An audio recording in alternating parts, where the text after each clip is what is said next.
Jamie Lee Curtis and the character of Laurie Strode are almost as synonymous with the Halloween franchise as Michael Myers. Curtis has played the character brilliantly for 7 of the 13 movies in the franchise, and Halloween fans owe her a debt of gratitude for all she's done for the franchise, both on and off the camera. However, there's an argument to be made that as the franchise continued, Curtis and her alleged creative involvement ruined any chance the franchise had of continuing with fresh and interesting stories involving Michael Myers that would have brought the character of Myers back to stalking and killing random victims on Halloween nights in what was the original intent of the character. Before we dive into how Curtis ruined the franchise, first, let's give the lady her props. From a no-name actress whose biggest claim to fame at the time was being the daughter of the original Scream Queen, Janet Leigh from Psycho, Curtis burst onto stardom when Halloween became a hit in late 1978. This put Curtis on the map as a Scream Queen herself, which led to her starring in other countless 80s and 90s classics like Trading Places, A Fish Called Wanda, and True Lies, to name a few. Curtis also starred in other John Carpenter films like The Fog, and she actually came back for the sequel to Halloween, starring in Halloween 2 in 1981. After a long break from horror and once both her career and her status as a Hollywood A-lister had been cemented, she agreed to come back to the Halloween franchise in 1998 with Halloween H2O. Here she returned as Laurie Strode and delivered arguably her greatest performance in the franchise as Strode dealt with the trauma of living with the ghost of Michael Myers for the past 20 years. Of course, Myers returned and wreaked havoc, but here Curtis and Strode had the strength to finally finish Myers off once and for all. Of course, this is a horror franchise, and killing the killer never kills the killer when there's money to be made for the studios. And although Curtis was forced to return and was killed off in Halloween Resurrection just 4 years later, her work was done. She'd brilliantly portrayed Laurie Strode at different aspects of her life and gave back to the Halloween fans who loved her all those years ago. Now here's where the story gets tricky, and as always can be subjective depending on your point of view and your thoughts on the David Gordon Green trilogy. I, for one, enjoy the trilogy, even though I have massive issues with many things and creative decisions. Overall, it was great to have Myers back doing his Halloween thing, and the movies are all very competently made. But here's where the Jamie Lee Curtis and Laurie Strode aspect take a downward turn, in this fan's opinion.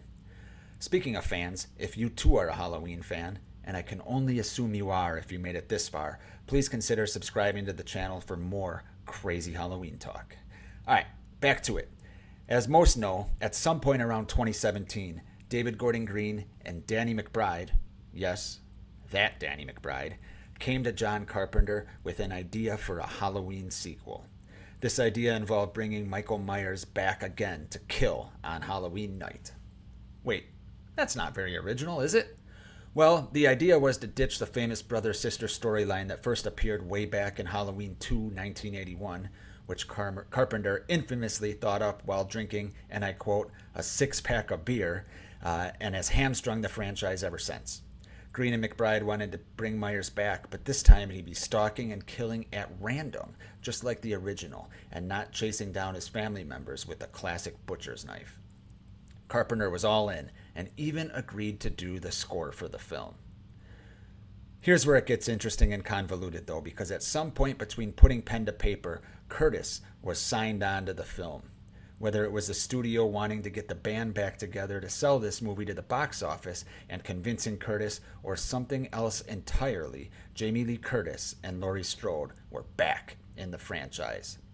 Curtis being involved again was great from a business perspective, but wasn't so great from a creative perspective. As great as it was seeing Curtis reprise her role, this time 40 years later, with the brothers storyline angle gone from this canon, where did that leave the writers?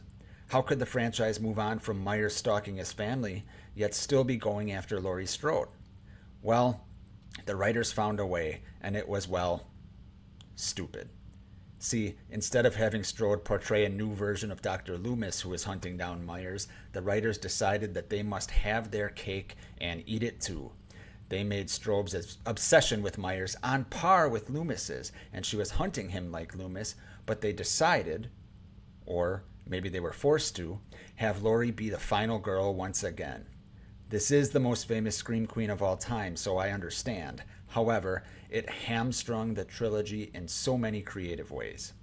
As Halloween 2018 ended with yet another showdown between Myers and Strode ending up victorious once again, this time with their daughter and granddaughter by her side, the franchise ended up doing the same thing it always did, and any creativity from removing the brother-sister angle was wasted. What was the point? From a business perspective, Halloween 2018 was a slam dunk success, and sure enough, there were 2 sequels greenlit into production. Halloween Kills, although divisive, featured many strong scenes involving Myers, including a flashback to 1978 that was expertly done, showing this creative team had amazing ideas and skills when they weren't hamstrung to the Myers vs. Strode angle. After the events of the previous movie, Strode was in a hospital for the entire runtime of Halloween Kills, meaning her and Myers never interacted, and the movie was far better for it. Halloween Kills had countless issues, but not seeing Laurie vs. Michael was a breath of fresh air after seeing the two match up in countless other Halloween movies. After Kills, we of course had the global pandemic, and although the final chapter of the trilogy, titled Halloween Ends, was supposed to continue the same night as Halloween 2018 and Halloween Kills, the extra time from the pandemic shifted the thought process. Green, McBride, and yes, Curtis, in this fan's opinion, got together and shifted the story. Instead of continuing the story the same night, this sequel would be set years later and focus on the aftermath of the events of that night. Not a bad idea. Where it gets bad is they decided to introduce a new character in the final act of the trilogy and focus on him. This infuriated Halloween fans, but I must say, I'm not one of them. I enjoy Halloween Ends and the story of Corey Cunningham. Once again, it was a breath of fresh air instead of the same old stuff. Where it loses me, though, is that once again, we had a battle between Myers and Strode that was shoehorned into the finale and marketed as the movie we were supposed to get. But wait, that in and of itself isn't even the worst part. In the months leading up to the release of the film, Curtis was quoted as saying, "This film will piss fans off." She seemed proud of this. Did Jamie Lee Curtis use her creative control to purposely have a film made that would piss off the very fans that gave her career a pulse? Was she so set on making a certain point in this age of political discourse that she wanted to burn down the very franchise that made her a household name? I will leave that for you to decide. For me, although I am a fan of these new Halloween films, I will always wonder, what if?